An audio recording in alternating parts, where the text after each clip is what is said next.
Jason Aldean had started his set and, you know, gotten a couple of songs in. It was a great set, good concert, and then all of a sudden he had started a song and we heard a couple of, it was a pop, pop, pop, and we assumed, I did, thought that it was basically fireworks going off. This was the last day, the last performer. Just thought it was somebody that had brought them with them and had decided to use them at this particular time. So we all kind of look around thinking it's that, and then we heard the second ones. And at that point we heard someone yell, "Shooter!"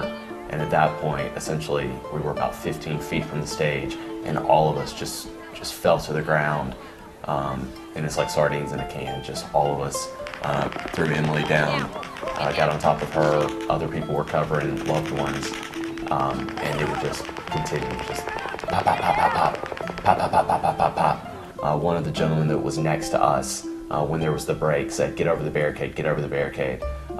So I think that was the scariest part. It was. Because then we were, you know, so much higher than everyone else just for that brief second. Yeah, as we were going up, you felt like just popping up was going to be enough for someone if they were around, that we were sitting ducks at that point, and it was terrifying, that 2 seconds going over a barricade wall. Then I looked back and I didn't know, you know, I was hoping that he was, you know, right there with me, but you could still hear the shots, so that was scary. Then he just pushed me, you know, on top of, I think there were 3 people beneath me, and then eventually he came to, and I was sobbing and calling my parents, and he was just like, we're okay, we're okay.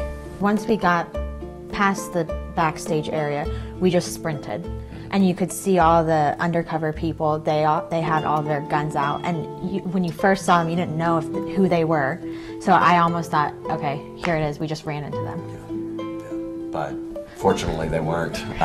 They were Las Vegas finest. They were there, and they were coming in and telling us exactly where to go. Exactly, directing us perfectly. Obviously, officers could only get there as fast as they could, but the people that stepped up around us and just took charge and were directing people where to go and keeping others calm and applying pressure to wounds as much as possible was amazing, amazing.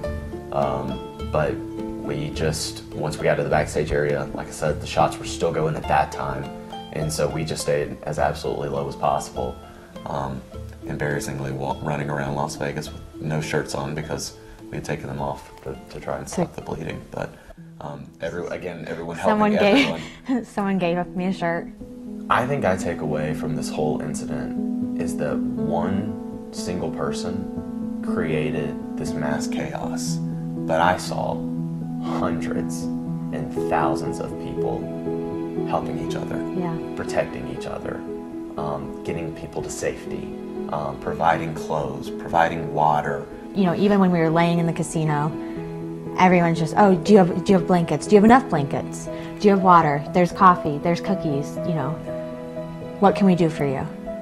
So, and I guess that's what I'm holding on to at this point, is the fact that with everything that's going on in the world right now, to not focus on the one individuals that bring so much evil, but to survive this. I know that we don't survive without those people that stepped up, without those hundreds of people that provided care. To be one of those hundreds of people that was able to provide care and safety, and whether it be lifting up a backboard or whether it be offering a bottle of water or an extra blanket when it was all said and done. For me, I refuse to let that one individual that fired the weapon take away from hundreds of amazing people that got us through it all.